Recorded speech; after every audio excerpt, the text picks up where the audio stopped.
9 मई 2026 जौनपुर शहर और महाराणा प्रताप की जयंती का दिन।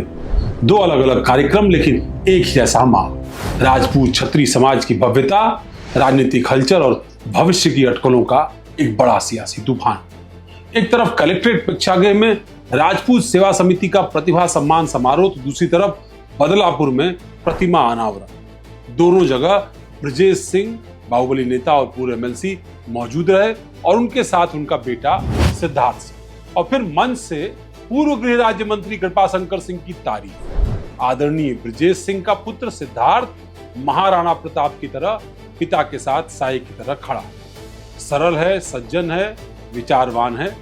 दरअसल यही है कहानी। नमस्कार दोस्तों, मैं हूं अवनीश विद्यार्थी और आप देख रहे हैं ब्रेकिंग न्यूज। ये कोई साधारण तारीफ नहीं है, ये एक संकेत की पूर्वांचल की राजनीति में एक नया अध्याय शुरू होने का। ब्रजेश सिंह अपने बेटे सिद्धार्थ को जौनपुर की सत्ता की दौड़ में उतारने की तैयारी कर चुके। ये कहानी सिर्फ एक परिवार की नहीं है, ये पूर्वांचल की उस सियासी विरासत की कहानी है जहां बाहुबली नेता अपनी अगली पीढ़ी को दरअसल सियासी रूप से संभालते हैं, जहां जातीय समीकरण और पुराने रिश्ते और साथ साथ नई रणनीतियां एक साथ खेल खेल। ब्रजेश उर्फ अरुण सिंह वाराणसी, चंदौली, भदोही क्षेत्र के कद्दावर नेता है। 90 के दशक में उनका नाम मुख्तार अंसारी जैसे बाहुबलियों के साथ लिया जाता, लेकिन समय के साथ उन्होंने राजनीति को अपना मजबूत हथियार बनाया। 2010 में पत्नी अन्नपूर्णा सिंह ब्रजेश सिंह की वो एमएलसी बनी और 2016 में ब्रजेश सिंह खुद मैदान में उतर गए और निर्दलीय एमएलसी का चुनाव जीते। अब इसके बाद अगर आगे बढ़े, जिससे उनका राजनीतिक प्रभाव ऐसे ही बढ़ता चला। समाजवादी पार्टी की उम्मीदवार मीना सिंह को उन्होंने बड़े अंतर से 2022 में अन्नपूर्णा सिंह फिर इस सीट पर चुनाव लड़ी और चुनाव जीत लिया। परिवार का दबदबा इतना कि वाराणसी लोकल अथॉरिटी की सीट पर लगातार दबदबा और कब्जा दोनों पर। ब्रजेश सिंह की कहानी सिर्फ चुनावी कहानी नहीं है, वे राजपूत क्षत्रिय समाज के बड़े चेहरों में अब शुमार है। बाहुबली तो वह ही, कई आपराधिक मुकदमे भी, जेल गए, बाहर आए, फिर सामाजिक कार्यों, धार्मिक आयोजनों और युवाओं को जोड़ने के काम में उनकी सक्रियता दिखाई पड़ रही। उनका बेटा सिद्धार्थ सिंह अब 30 से 32 के आसपास की उम्र का है।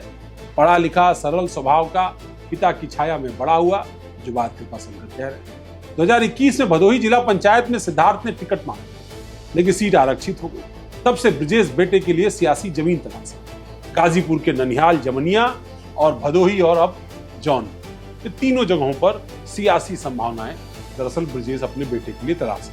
पहले बेटी का भी नाम आ रहा, बेटी को भी जिला पंचायत का चुनाव लड़ना चाहते थे ब्रजेश। अब बेटे सिद्धार्थ को विधानसभा का चुनाव लड़ाना चाहते थे। 9 मई का कार्यक्रम ठीक उसी तैयारी का हिस्सा लगा। महाराष्ट्र सरकार के पूर्व गृह राज्य मंत्री और जौनपुर से बीजेपी के हालिया लोकसभा के उम्मीदवार कृपाशंकर सिंह ने मंच से सिद्धार्थ को महाराणा प्रताप सरीखा बताया। पिता के साथ साई की तरह खड़ा रहने वाला, सरलता, सज्जनता, विचारवान, इस तरीके के तमाम सारे विशेषण। ये सब संयोग नहीं थे। राजपूत समाज में महाराणा प्रताप का नाम शौर्य और विरासत का प्रतीक। बयान के बाद सोशल मीडिया पे तस्वीरें खूब जमकर वायरल। ब्रजेश सिंह, सिद्धार्थ और कृपा सिंह, ये तीनों की एक साथ तस्वीरें सोशल मीडिया पर वायरल है, खूब कमेंट आ गए। अब इसके बाद चर्चा क्या शुरू? इसके बाद चर्चा शुरू हो गई, क्या ब्रजेश जौनपुर से सिद्धार्थ का पॉलिटिकल लॉन्च कर रहे हैं? दरअसल 9 मई को जौनपुर में दो कार्यक्रम, दोनों महाराणा प्रताप की जयंती। पहला कलेक्ट्रेट प्रेक्षागृह में राजपूत सेवा समिति का समारोह, जिसकी कृपाशंकर सिंह अध्यक्षता कर रहे हैं। ब्रजेश सिंह और बेटा सिद्धार्थ उसमें मौजूद है। डॉक्टर हरेंद्र सिंह पूर्व विधायक जफराबाद के, ज्ञान प्रकाश सिंह, पुष्पराज सिंह पूर्व जिला अध्यक्ष जैसे नेता भी वहां मौजूद। यही नहीं, कृपाशंकर ने तारीफें जो की वो सोशल मीडिया पर जमकर वायरल। अब दूसरा कार्यक्रम हुआ बदलापुर का कार्यक्रम प्रतिमा अनावरण का। बदलापुर के विधायक चर्चित रमेश चंद्र मिश्रा इस पूरे आयोजन के संरक्षक। मुख्य अतिथि कौन था? मुख्य अतिथि थे ब्रजेश सिंह और कृपा सिंह। साथ में गिरीश चंद्र यादव, उत्तर प्रदेश सरकार के राज्य मंत्री स्वतंत्र प्रभार, अभय सिंह गोसाईगंज के विधायक, राकेश प्रताप सिंह गौरीगंज के विधायक और केपी सिंह, ये भी पूर्व सांसद रह चुके थे जौनपुर। ये सभी कार्यक्रम में मौजूद थे। दोनों कार्यक्रम एक ही दिन, कई सारे नेता दोनों कार्यक्रमों में मौजूद। अब ये संकेत था कि जौनपुर में राजपूत क्षत्रिय एकता का माहौल बनाएगा। ब्रजेश सिंह दोनों जगह सक्रिय हैं और परिवार की उपस्थिति के साथ, यानी बेटे सिद्धार्थ का नाम अब खुले तौर पर जौनपुर की सियासत में लिया जा रहा है। ब्रजेश सिंह अपने बेटे सिद्धार्थ सिंह की राजनीति पहले भदोही में जिला पंचायत स्तर पर शुरू करना चाहते और बेटी की सियासत को शुरू करना चाहते थे जौनपुर से, लेकिन आरक्षण ने रोका। अब जौनपुर पर उनका फोकस विधानसभा चुनाव के लिहाज से नजर आ रहा है। जमनिया ननिहाल है। स्थानीय स्तर पर सिद्धार्थ युवाओं के बीच लोकप्रिय हैं, व्यवहार कुशल और पढ़े लिखे हैं, लगातार वहां दौरा कर रहे हैं। तमाम न्योता हकारी जिसे कहते हैं वो भी खूब कर रहे हैं। पिता की तरह बाहुबली छवि नहीं है उनकी, बल्कि सरल और सज्जन बताए जाते हैं। कृपा शंकर सिंह के बयान ने इमेज बिल्डिंग भी शुरू कर दी। ब्रजेश की रणनीति साफ, पंचायत चुनाव से शुरू करो, जिला पंचायत सदस्य या अध्यक्ष पद से एंट्री करो, फिर विधानसभा, और 2027 तो अभी दूर है, लेकिन तैयारी अभी से।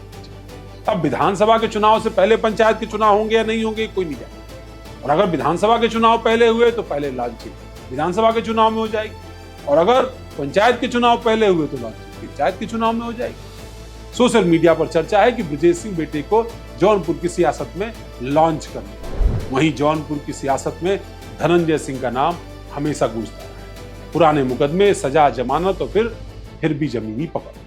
उनकी पत्नी श्रीकला रेड्डी वर्तमान में जौनपुर की जिला पंचायत अध्यक्ष है। उन्होंने जुलाई 2021 में जिला पंचायत अध्यक्ष का चुनाव जीता था। उनका कार्यकाल जुलाई 2026 तक, यानी तैयारियां दोनों तरफ से जारी है। श्रीकला ने 11 मई 2026 को लखनऊ में मुख्यमंत्री योगी आदित्यनाथ से मुलाकात की। इस मुलाकात के दौरान स्थानीय एमएलसी प्रिंसू भी मौजूद थे। उधर धनंजय सिंह ने जौनपुर में कार्यक्रमों, ब्लॉक प्रमुख प्रधानों, जिला पंचायत सदस्यों के साथ खूब जमकर शक्ति प्रदर्शन शुरू कर दिया। यहाँ एक बात गौर करें, धनंजय सिंह के साथ एक और चेहरा लगातार नजर आता है। वो चेहरा कौन है? वो चेहरा है एक और दिग्गज ठाकुर नेता, उनका नाम है ब्रजभूषण शरण सिंह। हाल के कई कार्यक्रमों में दोनों नेता मंच साझा करते नजर आए। ये मुलाकातें कोई संयोग नहीं है। ब्रजेश और धनंजय के परिवार दोनों क्षत्रिय हैं, दोनों का पूर्वांचल में अपना दबदबा है, लेकिन इससे पहले ब्रजेश वाराणसी के आसपास और धनंजय जौनपुर में अपना ज्यादा प्रभाव रखते। कई रिपोर्ट्स के अनुसार पंचायत चुनाव 2026 में नहीं बल्कि 27 के विधानसभा के चुनाव के बाद यानी 2027 में, यानी पहले विधानसभा चुनाव होंगे। और ऐसे में सवाल उठ रहा है कि क्या ब्रजेश सिंह 2027 में गाजीपुर से ताल ठोकेंगे? वहीं मऊ सदर की सीट पर भी उनके चुनाव लड़ने की चर्चा काफी समय से चल रही है।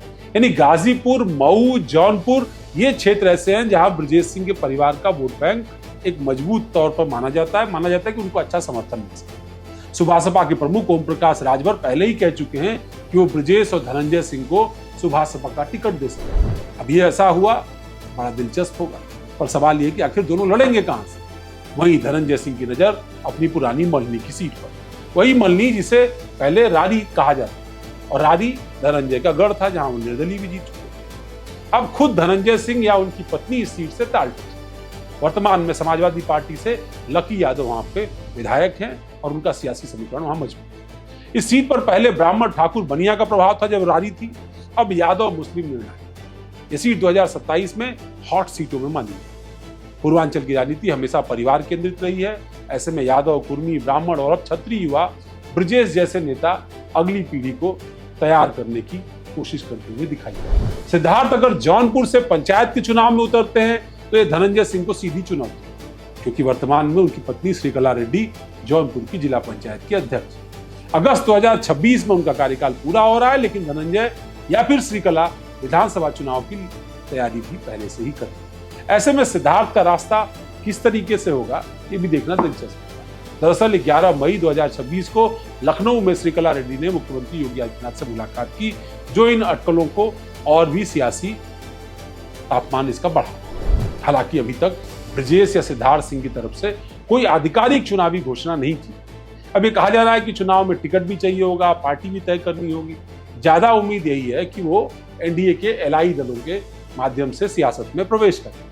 लेकिन जिस तरह कार्यक्रमों में उनकी मौजूदगी बढ़ी है, सोशल मीडिया पर तस्वीरें आ रही हैं, चर्चाएं वायरल हो रही है, बड़े नेता सार्वजनिक तौर पर उनका नाम आगे बढ़ा रहे हैं, उससे इतना तो साफ दिखता है कि पूर्वांचल की राजनीति में सिद्धार्थ सिंह को लेकर के बड़ी सारी तैयारियां चल रही हैं। अब सवाल यही है कि क्या शुरुआत पंचायत स्तर से होगी या सीधे विधानसभा के चुनाव में एक बड़ा दांव खेलने की तैयारी ब्रजेश सिंह कर रहे हैं। पूर्वांचल की राजनीति में आने वाले महीनों में इसका जवाब धीरे धीरे साफ होता दिखाई दे सकता है। आपका इस पूरे विषय को लेकर के क्या कुछ कहना है कमेंट बॉक्स में जरूर बताइएगा। उत्तर प्रदेश की राजनीति, उत्तर प्रदेश में बाहुबलियों की राजनीति और उत्तर प्रदेश में नए पॉलिटिकल लॉन्चिंग पर हमारा ये सिलसिला खबरों का यूं ही जारी रहेगा। हमारे वीडियोस को लाइक करिए, सब्सक्राइब करिए हमारे चैनल को। और अगर वीडियो पसंद आए हो तो कमेंट भी जरूर करिएगा, शेयर भी जरूर करिएगा। बहुत बहुत धन्यवाद। नमस्कार।